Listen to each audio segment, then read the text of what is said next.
अस्सलाम वालेकुम। आयशा अरसलान आवाज़ में आपका खुशामदीद। नावल नेम मोहब्बत दिल का सजदा है। Writer name Nazia Rajput. किस नंबर 16 एंड ये लास्ट एपिसोड है। आई होप आपको ये नावल अच्छा लगा होगा। अगर अच्छा लगे तो प्लीज़ लाइक शेयर सब्सक्राइब करके लाजमी जाएँ। अब तो लाइक सब्सक्राइब करते हैं प्लीज़। आप लोग सपोर्ट करें ताकि हम आपके लिए अच्छे अच्छे नावल लेके आते रहें एंड आप अगला नावल सजेस्ट कर सकते हैं जो आप लोगों को अच्छा लगे। मैं कोशिश करूँगी कि आप लोगों तक लाजमी कर सकूँ।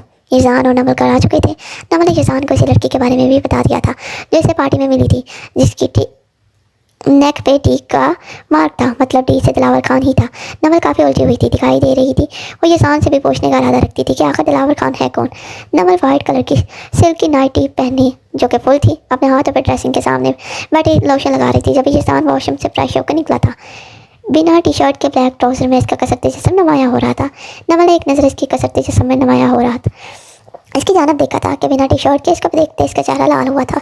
यज़ान ने नमल के सुर्ख होते चेहरे को देखा, एक स्माइल पास की थी और कदम ब कदम चलता नमल की जानब आ रहा था। नमल यज़ान की आंखों में तैरती सुर्खी को देख इसके इरादे जान चुकी थी, इसलिए फरार होने के राह से तलाश रही थी। लेकिन वो शायद भूल चुकी थी कि इसका मुकाबल यज़ान लाश थी जिसको आज तक कोई मात नहीं दे सकता था।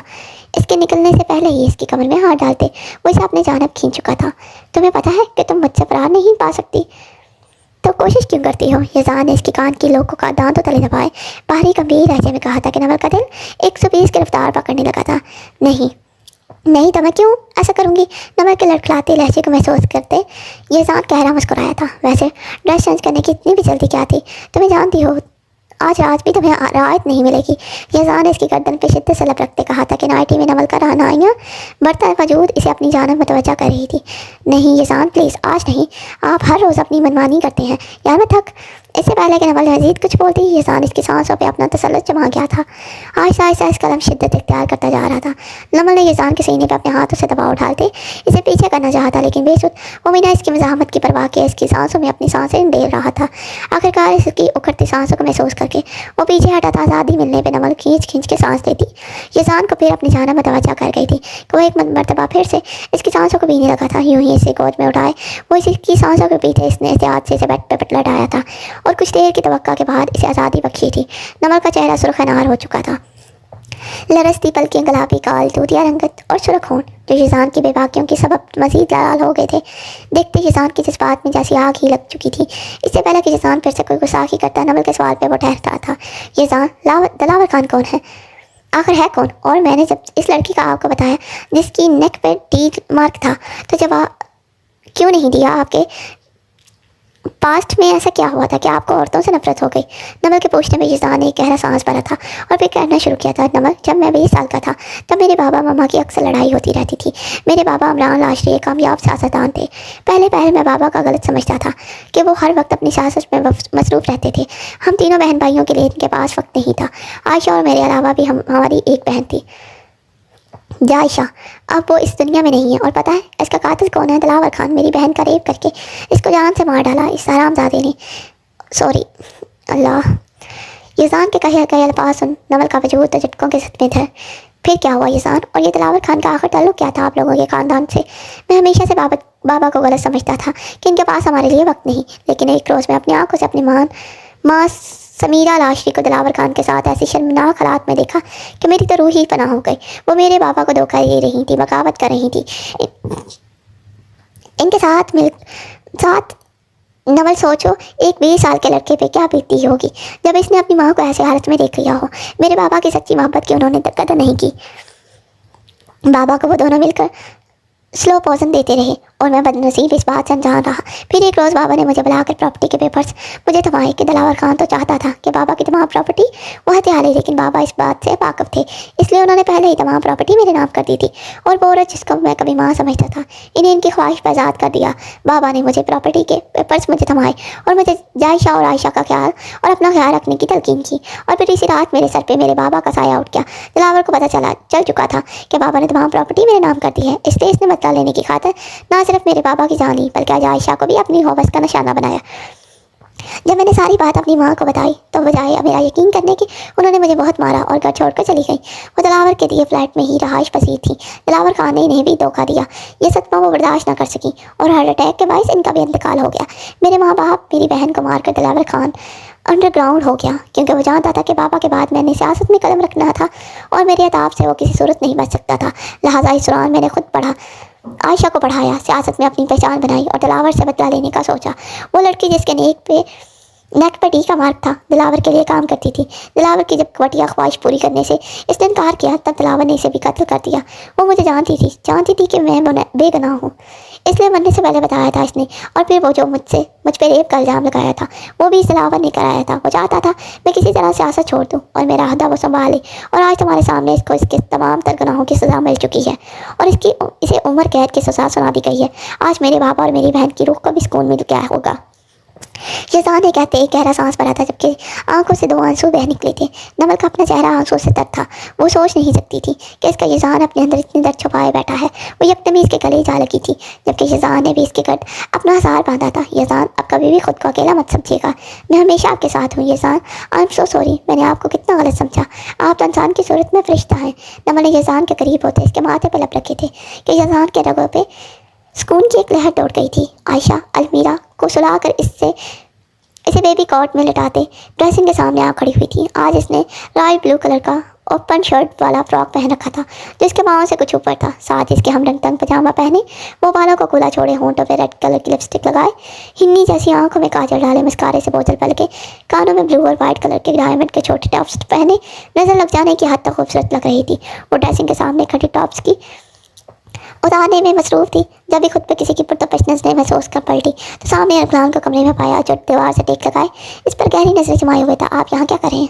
आयशा ने इस पार लहजे में कहते टॉप्स को उतारा था कि आज इसका लहजा तो ना तो लड़खड़ाया था, लेकिन इसके हाथों की लड़ से अरगलान से मक्की न रह सकी थी। अरगलान एक अदा से हंसा था कि आयशा तो अपने मगरूर सितमगर की मुस्कुराहट को देखकर रह गई थी। कितना प्यारा लगता था वो हंसते हुए। इतना खूबसूरत लग रहा हूँ क्या? आयशा की जानब जरा झुक कर कहा कि आयशा ने बेसख्ता निगाहें फेरी थी। क्या हुआ, नजरें क्यों फेर ली?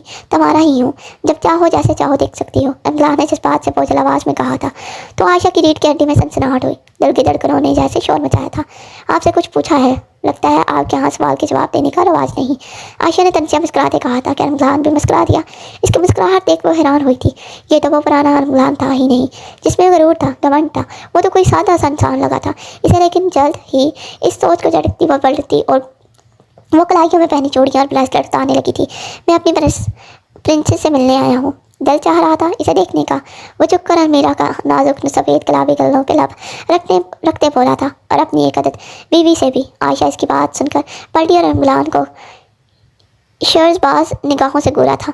Just shut up, mind your language. में आपकी कुछ नहीं लगती मिस्टर अरगलान, लाशी कुछ भी को गॉट इट। आयशा इसके सामने जाकर कहने लगी थी कि वो एक ही झटके में इसकी कमर में हाथ डाले इसकी जानब खींच गया था। Leave me. आप मुझसे एक मरतबा फिर से ज़बरदस्ती नहीं कर सकते। मैं वो आशा नहीं रही जिसकी ज़बान आपसे बात करते वक्त भी लटखड़ाती ही थी। समझे, आपको गुस्से से घूरते से देखती कहने लगी कि अरगलान ने मज़ीद एक झटका देते खुद के इतने करीब कर लिया कि पल भर का फासला भी दरमियान आ रहा था। मैं बहुत खुश हूँ तुम्हें ऐसे देखकर। हर लड़की को न डर होना चाहिए, इसमें इतना एतमाद होना चाहिए कि किसी की ज़रूरत ना हो कि कोई इसकी जानब आँख उड़ा के देखे, इसे हरास करने की कोशिश करे। हर लड़की को तुम्हारी तरह मजबूत होना चाहिए। अरगलान की बातें सुनकर आयशा भी आंखों समेत हंसी थी। बिल्कुल ठीक कहा आपने, काश मजबूती मैं इस वक्त दिखाई होती जब आप मुझे नोच रहे थे। आयशा की बातें सुनकर अरगलान तकलीफ से अपनी आंखें मीच गया था। I am so sorry Ayesha, कितनी दफ़ा माफ़ी मांगू तुमसे। मैं अपनी बेटी की कसम खा कर कहता हूँ, मैंने अपने किए पे बहुत शर्मिंदा हूँ। तुम जैसा चाहोगे वैसा बन जाऊँगा। तुम कहोगी दिन है तो कहूँगा दिन हूँ, कहोगी रात है तो कहूँगा रात है। बस तुम एक मरतबा माफ़ कर दो, एक दफ़ा मुझे इस बोझ से आज़ाद कर दो प्लीज़। बहुत मोहब्बत करता हूँ तुमसे, तुम्हारी ज़रूरी बर्दाश्त नहीं कर सकूँगा, मर जाऊँगा मैं। प्लीज़ मुझे खुद अपने हाथों से मत मारो। अरगलान आयशा के कदमों में बैठते गिड़गिड़ाता हुआ बोला था कि आंखों से कई आंसू बह निकले थे। तुम मर क्यों नहीं जाते? तुम अरगलान क्रैशी, हाँ तुम अब भी अपना ही सोच रहे हो। जानती हूँ तुम्हारा ज़मीर कहाँ तुम्हें चैन से जीने दे रहा होगा। जानते हो तुम एक घटिया खुदगर्ज इंसान हो जिसे अपनी ज़ात के अलावा कुछ दिखाई नहीं देता। बेहतर है तुम यहाँ से चले जाओ और आइंदा मेरे सामने आने की कोशिश भी मत करना। और उंगली उठाकर इसे वॉर्न करती इसकी आंखों में अपनी सुर्ख हुई सुनहरी आंखें डालती हुई बोली थी कि अरगलान एक पल को इसकी जानब देखा था और फिर वहाँ से निकलता चला गया था। अरगलान गाड़ी को बेवजह सड़कों पर दौड़ा रहा था। आंखें शिद्दत से लाल थीं, धमाकी नसें ऊपरी हुई थी। बेशक इसका गुनाह बहुत बड़ा था, वो बदला लेने के इफ्स में अंधा हो गया था, लेकिन अब तो इसको इस बात का एहसास हो चुका था कि इससे कितना बड़ा गुनाह सरसाद हो चुका था। इसने आयशा से इसकी मासूमियत, इसकी ज़ात का गुरूर, इसकी नस्वानियत छीन ली थी, लेकिन वो शर्मिंदा था, बहुत शर्मिंदा। इतने शर्मिंदा कि इसकी शर्मिंदगी में इसने कई दफ़ा खुद को सजा दी थी और अपनी तकलीफ किसी के सामने ज़ाहिर नहीं करता था, लेकिन इसके जिस्म पर पड़े नील और निशान इस बात का सबूत है कि अगर आयशा को इसने अज़ियत से दो चार किया तो वो खुद भी सुकून से नहीं रह सका था। आज आयशा की आंखों में अपने लिए नफरत देखकर वो अंदर से टूट चुका था। इसके जहन में बस एक यही जुमला गूंज रहा था, तुम मर क्यों नहीं जाते? तुम इमरान कुरैशी, हाँ तुम अब भी अपना ही सोच रहे हो। जानती हूँ तुम्हारा ज़मीर कहाँ तुम्हें चैन से जीने दे रहा होगा। जानते हो तुम एक कटिया खुदगर्ज इंसान हो जिसे अपनी ज़ात के अलावा कुछ दिखाई नहीं देता। बेहतर है तुम यहाँ से चले जाओ और आइंदा मेरे सामने आने की कोशिश भी मत करना। अभी वो यही सोच रहा था कि सामने से आती गाड़ी को देख ना पाया था। बैलेंस बिगड़ने की वजह से गाड़ी झटके खाती हुई दूर जा गिरी थी। खून बल बल बल बल कर बह रहा था। अरगलान की आंखें आहिस्ता आहिस्ता बंद हो रही थी। आंख से एक आंसू बह निकला था और आखिरी मरतबा लबों ने इस ही दुश्मन जहाँ का नाम पुकारा था। आयशा का दिल न जाने क्यों घबरा रहा था। वो इस शराबी कैफियत में हाथों को मसल रही थी। जब तेजी से सीधान को बाहर निकलते देखा, इसने आवाज़ दी थी, लेकिन शायद वो सुन ना पाया था। अभी वो इसी असना में खड़ी थी कि जब सामने से नमल कमरे से निकलती हुई दिखाई दी थी, जिसका चेहरा आंसू से तर था। वो कामते हाथों से किसी का नंबर डायल कर रही थी। आयशा के दिल को किसी अनहोनी का एहसास हुआ था। वो एक पल की देर किए बिना नमल की जानब लपकी थी। क्या हुआ नमल? तुम क्यों रो रही हो? सब ठीक है ना? न जाने क्यों आयशा का लहजा भी लड़खड़ाया था। मेहमान भाई का बहुत सीरियस एक्सीडेंट हो गया है। नमल ने हिचकियों से रोते बताया था कि आयशा अपनी जगह पे लड़खड़ाई थी। अभी तो वो इसी से ठीक ठाक मिलकर गया था और अब ये सब अचानक कैसे? आयशा को खुद पे यही पता नहीं चला था कि वो इस सितमगीर के लिए रो रही है। नमल को बाहर जाता देख इसने नमल को बका रहा था, कहाँ जा रही हो? वो नमल हॉस्पिटल जा रही हूँ, तुम चलोगी? आयशा बेताबी से आगे बढ़ी थी। यकदम ही इसके कदम ठहरे थे। क्या हुआ, रुक क्यों गई? मैं नहीं आ रही, तुम जाओ। आयशा ने दिल सपाट लहजे में कहा था कि नमल ने नफ़ी में सर को हिलाया था। तुम इतनी बेहस कभी भी नहीं थी। तो तुम तो वो आयशा हो ही नहीं जो मेरी बेस्ट फ्रेंड थी। आयशा प्लीज़, मेरा भाई मरा है, इसको अब तुम ही बचा सकती हो। मेरा भाई बहुत प्यार करता है तुमसे और इस बात की गवाही मैं देती हूँ। प्लीज़ मेरी इल्तिजा है तुमसे, मेरे साथ चलो। नमल ने भीगी आंखों समेत कहा था कि आयशा का दिल पल भर कर सुकड़ रहा था। नहीं, मैं नहीं जा रही नमल। मेरा ज़मीन मुझे इस बात की इजाज़त नहीं देता कि अपने मुजरिम की जिम्मेदारी के लिए जाऊँ या इसके लिए दवा करूँ। बेहतर होगा तुम चली जाओ। आयशा ने अब की बार ज़रा तेज़ लहजे में कहा था कि नमल के माथे पे बल पड़े थे। आयशा, लाशरी मत बोलो।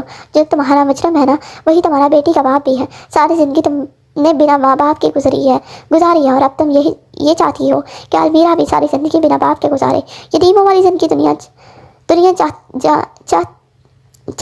चाहती हो इसे? नमल आयशा दहाड़ी थी, इसके ममता तड़प उठी थी।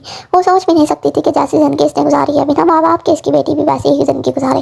बुरा लगा ना तुम्हें, इसलिए कह रही हूँ, सोचो इस बारे में। और जब तुम्हें लगे कि अपने बेटी को एक बेहतर मुस्तकबिल देना चाहती हो, तब हॉस्पिटल आ जाना। मेरा भाई आज भी वही खड़ा तुम्हारा इंतजार करता होगा, मिलेगा तुम्हें। नमल अब की बार आहिस्ता लेकिन रंधी हुई आवाज़ में कहती निकलती चली गई थी और बिलाखिर दिल दिमाग की लड़ाई में दिल की जीत हुई थी। दरअसल आयशा रमजान को माफ़ कर चुकी थी, लेकिन ये बात मानते हुए अरगलान के सामने इस बात का एतराफ़ करते हुए कि वो इसे पूरे दिल से माफ़ कर चुकी है, इसके आड़े आ गई थी और फिर टूटी तो वो भी थी। और सबसे बड़ी बात, इसे अपनी बेटी का मुस्तकबिल बेहतर करना था। वो नहीं चाहती थी कि अलमीरा भी इसके जैसे सिसक कर बिना बाप की मोहब्बत की ज़िंदगी गुजारे। इसलिए अपने आंसुओं को साफ करते हैं बेबी कॉट से अलमीरा को उठाकर चुपकर इसके माथे पे लप रखते गाड़ी में बैठती। ड्राइवर को गाड़ी चलाने का कह गई थी। इमरान को खून की शिद्दत ज़रूरत थी और यजान का ब्लड ग्रुप इमरान के ब्लड ग्रुप से मैच कर गया था। पर वक्त खून मिलने पर इमरान को बचा तो लिया था, लेकिन अभी भी वो आईसीयू में था। डॉक्टर ने अगले 8 घंटे इंतहाई अहम करार दिए थे। हाजा बेगम का तो रो कर बुरा हाल था। राहिल साहब भी जैसे टूट से गए थे। इनका जवान बेटा आज तकलीफ में था के बाद इनके लिए भी बहुत तकलीफदा थी। यजान ने नमल और राहिल साहब को संभाला हुआ था, जबकि हाजा ने हाजा बेगम को संभाल रखा था। इन्हें तसल्लियाँ दिलासे दे रही थी। डॉक्टर, मैं रमजान से मिल सकती हूँ क्या? प्लीज़ 5 मिनट सिर्फ, इट्स वेरी अर्जेंट। आयशा की बात सुनकर वहाँ सभी लोग हैरान हुए थे। आंखें भीगी हुई थी, लबों पे सिर्फ रमजान के होश में आ जाने की दुआ थी। ओके बट यू आर, ये बदल गया। Okay but who are you? Doctor ने पेशावराना अंदाज में पूछा। I am this wife. Ayesha ने अलमीरा पास खड़ी नमल को पकड़ाते कहा था, जबकि डॉक्टर ने सर को इस बात में लाते इजाज़त दे दी थी। आप फिक्र मत करें मामा, आपके बेटे को कुछ नहीं होने दूंगी। आयशा हाजा बेगम के हाथ पे दबाव डालती भीगी आवाज़ आंखों समेत मुस्कुराती हुई बोली थी, जबकि हाजरा बेगम ने तशक्कुर भरी नजरों से देखा था। रूम में दाखिल होते आयशा ने एक नज़र अपने सितमगीर की जानिब देखा था, जिसका जिस्म पट्टियों में जकड़ा हुआ था। वो आगे की जानिब बेताबी से बढ़ी थी और इमरान के हाथ को अपने हाथ में लिया था। मान प्लीज़ उठ जाएं, देखें आपकी आयशा आ गई है। प्लीज़ मान, मेरी बात तो सुनते हैं ना, आप चाहते हैं ना मुझे, प्लीज़ आप तो अब तुम अपनी आंखें खोल दें। अब कभी आपको छोड़कर नहीं जाऊंगी, वादा है मेरा, प्लीज़ मान वापस आ जाए। आयशा ने भीगी पलकों समेत कहा था कि यकदम इमरान की उंगलियों ने हरकत की थी। हैरानी के साथ खुशी भी हुई थी जब इमरान ने आशिकी से अपनी आंखें वाकी थी। आयशा ने बेसख्ता दिली दिल में अल्लाह को शुक्र अदा किया था, जबकि इमरान ने बामुश्किल दोनों हाथों को जोड़ते माफ़ी मांगनी चाहिए थी कि इससे ऐसा करने से कबल ही आयशा ने इसके हाथों को अपने हाथों में लिया था। आपको माफ़ी मांगने की कोई ज़रूरत नहीं, मान मैंने आपको सच्चे दिल से माफ़ किया। आयशा की बात सुनते इमरान के सुलगते दिल को जैसे करार आया था। वो दिल ही दिल में अपने रब का शुक्र अदा करते बेतहाशा रो दिया था। आयशा ने इसके आंसू पहुंचकर इसके हाथों को दबाते इसे अपनी आंखों के जरिए तसल्ली दी थी। आईसीयू के रूम में लगे शीशे से इन दोनों को देखते इन सब ने भी अल्लाह का शुक्र अदा किया था और दिल ही दिल में इन दोनों को ढेरों दवाओं से नवाजा था। 2 माह बाद, आफ्टर 2 months, इमरान अब पहले से काफ़ी बेहतर था, क्योंकि इन 2 माह में आयशा ने इसका बेहद ख्याल रखा था। इसकी बैंडेजेस भी उतर चुकी थी और इमरान ने अब दोबारा से आर्मी ज्वाइन कर ली थी। जब इसका एक्सीडेंट हुआ था तब इसने 2 माह की छुट्टी दी थी और आज 2 माह बाद जब सब ठीक हो चुका था तो इसने दोबारा से फोर्स ज्वाइन कर ली थी। इमरान का रैंक इसकी अच्छी कारकर्दगी की वजह से बढ़ चुका था। वो अब कैप्टन से लेफ्टिनेंट बन चुका था। अभी भी वो वीक एंड पे कर आया हुआ था और ये वीकेंड वो आयशा के साथ गुजारना चाहता था। शाम के 4 बजे थे जब आयशा के मोबाइल टोन बची। देखा तो इमरान का मैसेज था। वार्डरोब में शॉपिंग बैग्स में जो कपड़े, ज्वेलरी और शूज़ हैं वो पहन कर रेडी हो जाओ, मैं आधे घंटे में घर आ रहा हूँ। आज ना मत करना वरना फिर अगले पूरे हफ्ते अपनी नाजुक जान पे मेरी शिद्दतें बर्दाश्त करनी होगी। इमरान का मैसेज पढ़कर आयशा के कानों से धुआं निकला था। इमरान और आयशा को हाजरा ने वेकेशंस पे जाने का भी बोला था, आउट ऑफ कंट्री, लेकिन चूंकि इमरान के पास वक्त कम था, जिम्मेदारियां भी बढ़ गई थी, इसलिए वो बस आयशा के लिए खुद से कुछ करना चाहता था, इसे सरप्राइज देना चाहता था। आयशा ने वार्डरोब खोला और इसके अंदर से बैग्स निकाले थे। एक बैग में खूबसूरत और नफीस सी मैरून कलर की साड़ी थी। अब बताओ, वो स्लीवलेस थी और फ्रंट और बैग का कलर भी काफ़ी डीप था, लेकिन वो खूबसूरत बहुत थी। इसके साथ ही ब्लैक और मैरून कलर की हाई हील्स और डायमंड का नफीस सा सेट जिसमें छोटे छोटे मैरून कलर के नग थे। वो इन सब चीज़ों को मोहब्बत भरी नज़रों से मुस्कुरा के देखती साड़ी उठाए वॉशरूम की जाना पड़ी थी। 10 मिनट में वो साड़ी पहने बाहर आई थी। बालों को खुला छोड़े, नीचे से कर्ल डाले, होंठों में मैरून कलर की डार्क लिपस्टिक लगाए, आंखों में काजल डाले, मस्कारे से बोझल होती पलकों लिए इसने डायमंड का सेट पहना, दोनों कलाइयों में मैरून कलर की चूड़ियाँ पहने, पैरों में हाई हील्स पहने, वो आसमान से उतरी हुई अप्सरा ही मालूम हो रही थी। दिल सीने में धड़क धड़क कर पागल हुआ जा रहा था। जानती थी कि आज इमरान नहीं रुकेगा। वो ये भी जानती थी कि वो इसके लिए कितना तड़पा था, हिजर का अजाब सहा था। आज वो इस पर अपनी तमाम तरह मोहब्बत, शिद्दतें, बेताबियाँ लौटाने का इरादा रखता था। वह अभी यही सोच रही थी कि नीचे इमरान की गाड़ी का हॉर्न सुनाई दिया था। वो ब्लैक कलर की बड़ी सी शॉल से खुद को अच्छे से कवर किए वो बाहर आई थी। आयशा बेगम जो अभी अलमीरा को चला कर आई थी, आयशा को देखते माशाल्लाह के कहीं बिना ना रह सकी थी, जिस पर आयशा जम सी गई थी। मामा मेहमान आ गए हैं। आयशा ने लाल चेहरा लिए कहा, ठीक है बेटा, फी अमानुल्लाह, अलमीरा की फिक्र मत करना, मैं हूँ इसका ख्याल रखने के लिए। कि आयशा बेगम ने इसके माथा चूमते से ढेरों दवाओं देते रुखसत किया था। आयशा हाई हील पहने टुक टुक करती बाहर आई थी कि इमरान तो इसके बेदाग हुसन को देखते दीवाना सा हुआ था। गाड़ी में आकर बैठने के बाद भी वह रोज पुरतफश निगाहों से इसकी जानिब देखे जा रहा था कि आयशा इसकी लो देती निगाहों से घबराती बोलने लगी, मान चले। आयशा के हल्के हल्के कांपते जिस्म को देखकर इमरान गहरा मुस्कुराया था और इसको वापस से अपनी नज़रों के साल में रखे गाड़ी स्टार्ट की थी। इस वक्त रात के 7 बज रहे थे और वो दोनों साहिल समुंदर पर मौजूद थे। आयशा को समुंदर पसंद था, उनके बात इमरान से चुपी ना थी। मान, आपको कैसे पता कि मुझे समुद्र पसंद है? आयशा जब नंगे पाँव इमरान के हम कदम चलती पानी की लहरों को आता जाता देख रही थी, बोली थी, मुझे तुम्हारे बारे में सब पता है जानम, कि तुम्हें क्या चीज़ पसंद है और क्या चीज़ नापसंद। इमरान के कहने पर वो हैरान हुई थी, लेकिन ये सब कैसे? आयशा, एक बात याद रखना, जो लोग दिल के करीब होते हैं ना, या जिनसे मोहब्बत की जाए ना, इनकी पसंद नापसंद को जानने की जरूरत नहीं पड़ती। इनकी आंखें सब बयान कर देती हैं। वो इसकी कमर में हाथ डालता इसकी आंखों में आंखें हिन्नी जैसी आंखों में देखता बोला था कि आयशा की बल के बल मन में लड़सी थी कि वो इसके हुस्न को देखते बेखुद हुआ था और बेताबी से इसकी सांसों पे पहरा जमा गया था कि आयशा ने इसकी शर्ट को मुट्ठियों में जकड़ते इसकी शिद्दतों को बर्दाश्त करना चाहता है कि थोड़ी देर बाद खुद को सराब करते वो पीछे हटा था। आयशा के चेहरे पर बिखरे गुलाल को देखते वो मुस्कुराते हुए इसके कान पे झुका था। बहुत हसीन लग रही हो मेरी जान, दिल तो कर रहा है आज खा जाऊं तुम्हें। इमरान ने बेबाक लहजे में कहते इसके कान की लूक को दांतों तले दबाया था कि आयशा फौरन से इसके सीने पे दबाव डालती पीछे हटी थी कि दिल कानों में धड़क धड़क कर पागल हुआ जा रहा था आने वाले लम्हात का सोचकर। इससे पहले कि आयशा गाड़ी की जाना पड़ती, एक मरतबा फिर इमरान इसे अपनी जानब खींच चुका था। I have a surprise for you baby, so let's go. Ayesha ने एक नज़र इसकी जानिब देखा, जो कि मुस्कुरा के इसे ही देख रहा था, और फिर मुस्कुराती हुई इसके साथ चलती थी। अभी वो थोड़ी दूर गए थे कि सामने एक लकड़ी का कॉटेज नजर आया था, जो रंग बिरंगी लाइट्स और तरह तरह के फूलों से सजा हुआ था। आयशा की तो खुशी की इंतहा ना थी, इंतहा ना रही थी। इसे समुंदर के करीब जाकर रहना बहुत पसंद था, और रमजान ने आज इसका ये ख्वाब भी पूरा कर दिया था कि वो भी की नज़रों से इसकी जानिब देखती मुस्कुराई थी और भागते हुए रमजान के गले जा लगी थी। थैंक यू सो मच माँ, दिस इज़ सो ब्यूटीफुल। वो घर की जानिब देखती प्यार से बोली, जबकि रमजान ने भी खुलकर मुस्कुराते इसके माथे पर अब रखे थे। अंदर चल के नहीं देखोगी? तो आयशा मुस्कुराती और रमजान के हमरा अंदर की जाना पड़ी थी। कॉटेज के अंदर एक बेडरूम था, जिसमें एक बेड, साथ ही अटैच वॉशरूम था और एक खूबसूरत ड्रेसिंग टेबल भी था। साथ ही एक खूबसूरत सी लकड़ी की बनी अलमारी भी थी। बेडरूम के साथ ओपन किचन भी था और छोटा सा लाउंज भी, बल्कि सीधे एक खिड़की थी जहाँ से समुद्र नजर आता था। आयशा खिड़की के पास खड़ी बाहों को खोले ठंडी हवाओं को महसूस कर रही थी। जब यह रमजान वहाँ पहुँचता इसके पेट में हाथ डाले इसके पुष्प अपने सीने से लगा गया था कि आयशा ने हया के मारे आंखें बंद कर ली थी।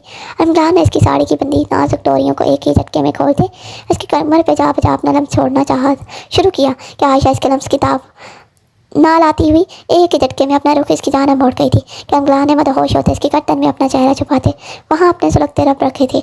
इसकी ब्रेड की चुभन से इसकी पूरी लाल हो चुकी थी, जबकि आयशा का दिल तो जैसे उछल कर हल्के में आन पहुंचा था। इससे पहले कि रमजान इसके लबों पे चूकता आयशा भगती हुई बेडरूम में दाखिल हुई। खींच खींच कर सांस लेती वो वॉशरूम से लाल पीली हो रही थी। वो शर्म से लाल पीली हो रही थी, जबकि रमजान अब आयशा कदम उठाते इसकी शर्म चला आ रहा था कि इसकी आहट को महसूस कर आयशा पलटी थी कि रमजान को इसकी शर्ट उतारते देख आयशा की हथेलियां पसीने से तर हो गई थी। शर्ट को उतार कर बेड पर लापरवाही से पहनते वही कि जिसमें आयशा तक पहुंचा था और एक ही झटके में इसको गोद में उठाते बेड पर लाया था कि आयशा लड़ती पलकों समेत और कामते जिसम समेत बेड ग्राउंड से जा लगी थी। इससे पहले कि आयशा बेड से उतरती बेड पर लपटते इसने एक ही झटके में इसे अपनी जानब खींच लिया था। ऐसा करने से वो उसके ऊपर आम गिरी थी, इसके बालों को चूमते जो इसके चेहरे पे आ गिरे थे। हट आते इसने इसको बेड पर डाला और खुद इस पे साया फगन हुआ था। माँ प्लीज़, मुझे डर लग रहा। आयशा की बात सुनकर रमजान मुस्कुरा दिया था और इसके कान के करीब झुकते बहके लहजे में सरगोशी करने लगा था।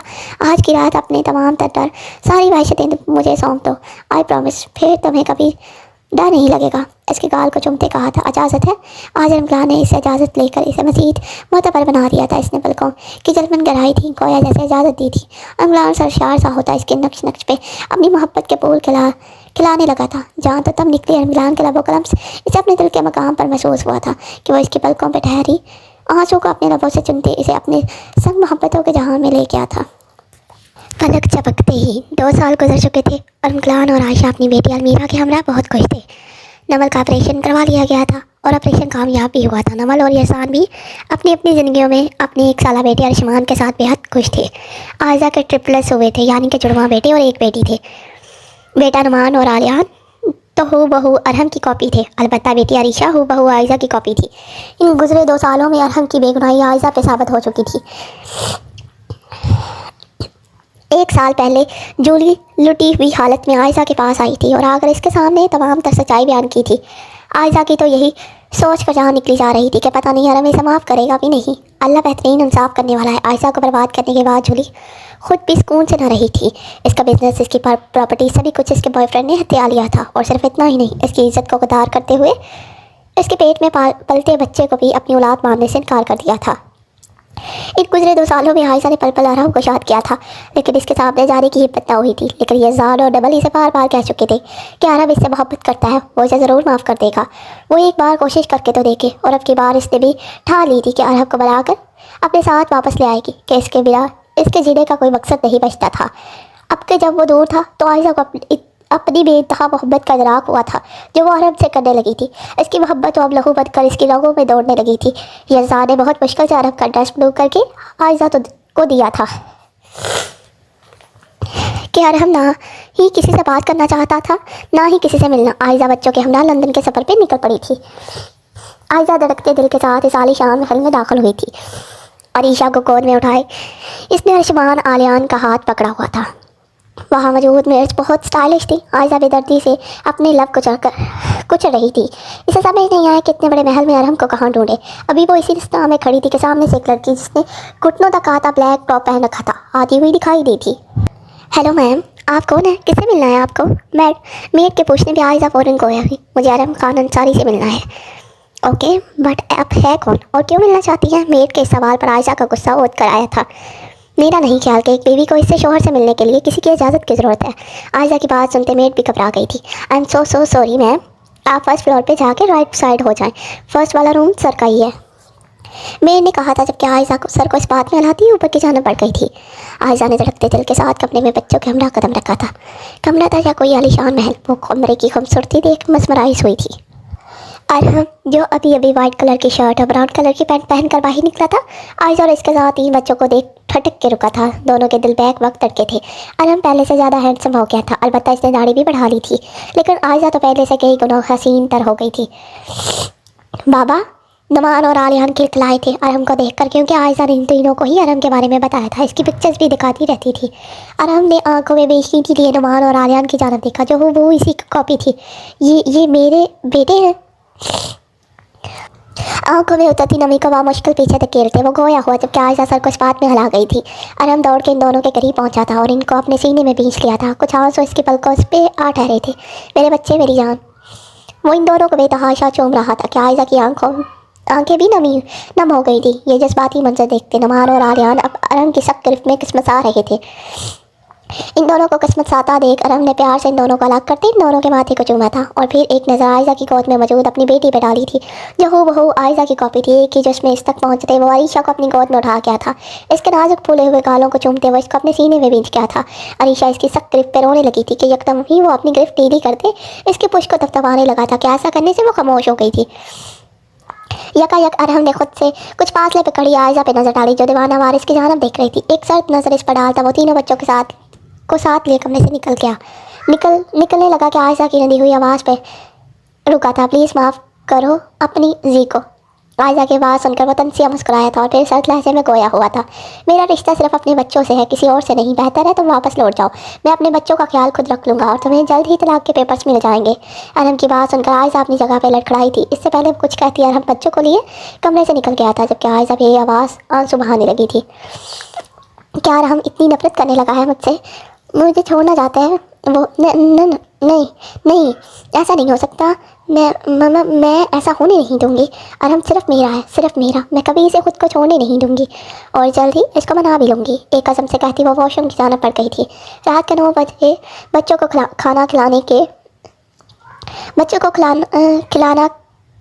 खाना खिला के मेड ने इन तीनों को सुला दिया था, जबकि अरहम न जाने 8 बजे से कहाँ गया था और अब 10 बज चुकी थी। अब तक नहीं लौटा था। मेड से पूछने पे भी आयशा को इसके बारे में कोई इल्म न हो सका था।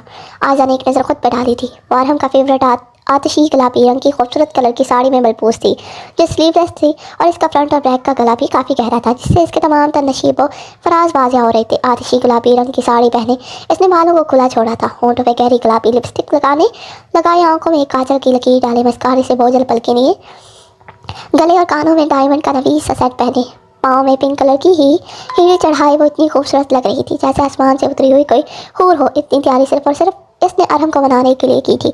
वो भी इसी स्नाह में खड़ी थी, अपनी ही सोचों में मुब्तला थी। जब क्लिक की आवाज़ से दरवाज़ा खुला और अरहम अंदर दाखिल हुआ था। वो एक झटके से मुड़ी थी। सामने मौजूद अरहम को देख इसके चेहरे पे खूबसूरत मुस्कुराहट दर आई थी, जबकि अरहम ने गहरी नज़र इसके सरापे पे डाली थी। वो कदम ब कदम चलता इसके नज़दीक कहाँ खड़ा हुआ था कि आयशा की धड़कनें शोर मचाने लगी थी। इतनी तैयारी अगर तुमने मुझे मनाने के लिए की है तो मिस आयशा कुरैशी, इसका कोई फ़ायदा नहीं, क्योंकि इस अरहम को तुमने 2 साल पहले ही अपने हाथों से दफन कर दिया था, जिसने कभी तुमसे मोहब्बत की थी। अरहम ने कहते अपना कोट उतार कर सोफे पे उछालते वहाँ से जाना चाहता कि आयशा इसकी राह में हायल हो चुकी थी। ऐसा नहीं हो सकता अरहम, मैं जानती हूँ तुम मुझसे आज भी मोहब्बत करते हो, बस नाराज़ हो मुझसे। मैं मना लूँगी तुम्हें, प्लीज़ मुझे माफ़ कर दो। मुझे तुम्हारा यकीन करना चाहिए था, लेकिन ना कर सकी, क्योंकि जूली ने जो सबूत दिखाए थे वो सभी तुम्हारे खिलाफ थे। तुम जानते हो ना, मैं अपनी चीज़ें शेयर नहीं कर सकती।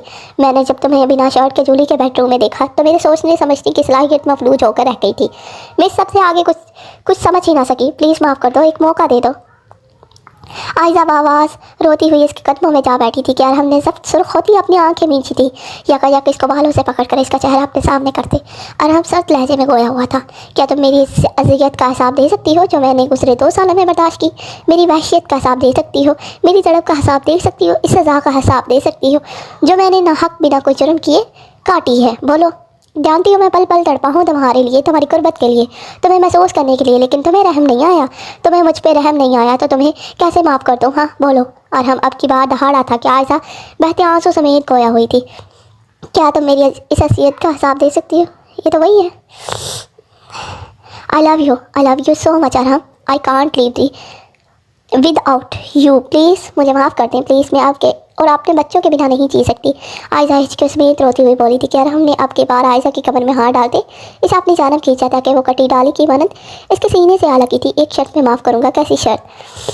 आयशा इसकी आंखों में देखती हुई बोली, आइंदा कभी शक नहीं करोगी, कभी खुद से दूर नहीं जाने दोगी, जाने का कहोगी, कभी खुद से अलग नहीं करोगी। और हमने आंखों में दीवानगी लिए कहा था, कभी भी नहीं, कभी नहीं। आप जैसा कहेंगे वैसा करूँगी, कभी उफ तक नहीं करूँगी। बस आप मुझे माफ़ कर दें, मेरे पहले वाले अरहम बन जाए प्लीज़, आयशा ने मोहब्बत भरे लहजे में कहते अरहम के गाल पे अपना हाथ रखते कहा था। अरहम ने इसका वही हाथ पकड़कर अपने लबों के साथ लगाया था और इसकी कान की लू काटते लहजे में जुनूनियत से मोहे कहा था, मेरी शिद्दतों को बर्दाश्त कर पाओगी?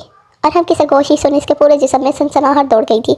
नहीं, लगता है बच्चे जा गए। ओहो, आज की रात तो कहीं नहीं जाने दूंगा, ना ही कोई बहाना चलेगा, क्योंकि आज की रात तुम्हें गुजरे 2 सालों का हिसाब देना होगा। मुझे मेरी प्यास बजानी होगी, मेरी जनून, मेरी मोहब्बत, मेरी शिद्दत, मेरी दीवानगी को अपने जिस्म पे सहना होगा तुम्हें। अरहम की बेबाक गुफ्तगू सुनते वो कान की लू तक सुर्ख हुई थी। मैं बच्चों को देखा हूँ, किसी चीज़ की ज़रूरत तो नहीं इन्हें, तुम फिलवक्त सिर्फ मुझे देखो और बच्चों के पास मेड्स हैं, वो ख्याल रख लेंगी। वैसे भी जिसके लिए इतना तैयार हुई हो, इसे अपने इस हुस्न का खराज तो वसूल कर लो। अरहम ने कहते ही इसके होंठों में अपने तसल्लुत जमाया था। इसके लम्स में इतनी शिद्दत थी कि आयशा को अपनी टांगों से जान निकलती हुई महसूस हुई थी। वो इसकी शर्ट को दोनों मुट्ठियों में जकड़ गई थी। जैसे जैसे इसके लम्स में शिद्दत आ रही थी, वैसे वैसे इसकी शर्ट पे इसकी पकड़ मजबूत होती जा रही थी। खुद को अच्छी तरह से शराब कर लेने के बाद अरहम ने इसकी गर्दन पे अपना शिद्दत पर अलम छोड़ा था और एक ही झटके में इसके कमर पे लगी डोरी को खींच कर तोड़ डाला था कि मोती जा बजा बिखर गए थे। इसको दीवार से पिन करते वो शिद्दत से इसकी कमर पे अपना सुलगता हुआ लम्स छोड़ने लगा था कि आयशा इसकी शिद्दत को महसूस करके लर्ज़ उठी थी। प्लीज़ अरहम, आयशा ने फूले हुए तनफ़्फ़ुस के साथ कहा था, आज की रात तुम्हारी जान खलासी नहीं होगी जानब, मेरी शिद्दतों को बर्दाश्त करना ही होगा, मेरी तड़प का हिसाब देना ही होगा, मेरी जनून को महसूस करना ही होगा। अरहम ने जज्बात से बोझल लहजे में कहते आयशा को अपनी गोद में उठाते इसे बेड पर लिटाया था और खुद इस पर साया पगन होते आहिस्ता से इसकी गले में मौजूद डायमंड का नेकलेस निकालते इसकी शरक पे अपने लब रखे थे। कानों से एयरिंग निकालते वहाँ पे अपना शिद्दत पर अलम छोड़ा था और जान तो तब निकली जब अरहम के लब इसे अपने दिल के मकाम पे महसूस हुए। इससे पहले कि आयशा को मज़ाहमत करती, इसकी दोनों कलाइयों को तकिए से पिन करते, वो इसके नक्श नक्श पे अपनी जुनूनियत की दास्तान रकम करता चला गया था।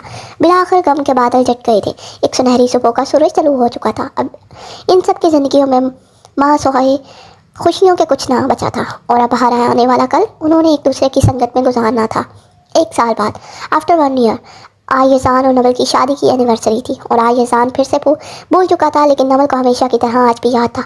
वैसे तो वो सब घर वालों के साथ मिलकर ही सेलिब्रेट करते थे, लेकिन चूँकि अरमगलान और अरहम अपने काम के सिलसिले में शहर से बाहर थे, तो इस दफ़ा नवल ने घर में इन सब का खुद ही अरेंज किया था। आयशा अरमगलान और अपनी बेटी अलमीरा के साथ बहुत खुश थी। अरमगलान ने इसे अब इतनी इज्जत और मोहब्बत दी थी कि वो तमाम तर बातों को भुला चुकी थी। आयशा ने अपनी पढ़ाई मुकम्मल कर ली थी और अब बतौर लेक्चरार के तौर पे शहर की सबसे फेमस यूनिवर्सिटी में खिदमत सर अंजाम दे रही थी। आयशा ने अरहम के साथ बिजनेस ज्वाइन कर लिया था। वो घर में रहकर भी ऑनलाइन काम कर लेती थी और ऑफिस का चक्कर भी वक्तम फ़क्त लगा लेती थी। नवल ने अपनी पढ़ाई मुकम्मल करके एक एनजीओ बना ली थी और अब मुल्क की फलाह व बहबूद के लिए खिदमत सर अंजाम दे रही थी, जबकि राहिल साहब ने अब रिटायरमेंट ले ली थी। अब वो खाजा बेगम के साथ घर में ही पाए जाते थे। नवल ने आज मैरून कलर का लंबा सा गाउन चेप्टन किया था, होंठों पे मैरून कलर की लिपस्टिक लगाए, आंखों में काजल डाले, मस्कारे से बोतल पल के लिए, कानों में वाइट कलर के छोटे से टॉप्स डाले, बालों को खुला छोड़े, पाँव में मैरून कलर की हील पहने वो चौधरी का चांद लग रही थी। यज़ान अभी एक प्रेस कॉन्फ्रेंस निपटा के घर लौटा था। सीधा अपने रूम में गया तो नवल दिखाई ना दी थी। अलबत्ता रूम में मैरून और ब्लैक कलर के ब्लॉन्स देख वो हैरान हुआ था। बलून्स कमरे के वस्त में टेबल पे स्ट्रॉबेरी चॉकलेट केक रखा था और केक पे बड़े अल्फाज में लिखा था, happy 3rd anniversary my love. Shit यार, फिर से भूल गया। यज़ान ने माथे को मसलते कहा था जब भी वार्डरोब से नवल निकलती हुई दिखाई दी थी, जो नजर लग जाने की हद तक खूबसूरत लग रही थी कि यज़ान रहमत सर है, इसे देख के गया था। Happy anniversary my love, happy anniversary मेरी जान। यज़ान ने नवल की कमर में हाथ डाले, इसकी गर्दन पे अपना लम्स छोड़ा था कि नवल ने इसकी शर्ट को मुट्ठी में जकड़ा था। केक काटें, नवल ने केक की जानिब इशारा करते कहा था और फिर दोनों ने मिलकर केक काट के एक दूसरे को खिलाया था। सॉरी यार, मैं फिर से भूल गया। इट्स ओके यज़ान, मुझे याद था ना, इतना ही काफ़ी है। नवल ने मुस्कुरा के कहा था कि यज़ान इसकी जानिब देखा था और फिर गोया हुआ। वीर जान, I have a surprise for you. कैसा सरप्राइज? नवल ने नासमझी से कहा था। यजान ने वार्डरोब से कुछ निकाला था और फिर इसे साथ लिए नवल के जाना बढ़ा था। नवल ने यजान की आंखों में एक मखमली खूबसूरत डबिया दिखाई थी जो कि लंबी सी थी। यजान ने इसकी जाना बढ़ाई थी। नवल ने जब डबिया खोली तो इसमें वाइट गोल्डन का एक खूबसूरत नफीसा ब्रेसलेट मौजूद था। बहुत खूबसूरत है ये, नवल ने मोहब्बत भरी नज़र से देखते कहा था कि यजान ने वही ब्रेसलेट इससे लेकर इसकी कलाई में पहनाया था। अब इसकी खूबसूरती में मज़ीद बढ़ गई है। यजान की बात सुनकर नवल मुस्कुराती थी। डांस करना आपके साथ? नवल ने यजान की शर्ट बटनों पर हाथ फेरते कहा था, जबकि यजान सर को खम देते इसके कमर में हाथ डाला था। नवल ने अपनी बाहों को इसके गर्दन में डालते मोबाइल पर काला लगाते मोबाइल को टेबल पर रखा था। ये नज़र भी अजीब थी। इसने देखे थे मंजर सभी, देख के तुझे एक दफ़ा फिर ना देखा किसी को कभी। मेरा पहला जनू तो मेरा पहला जनू, इश्क आखिरी है तो मेरी ज़िंदगी है तो मेरी ज़िंदगी है तो।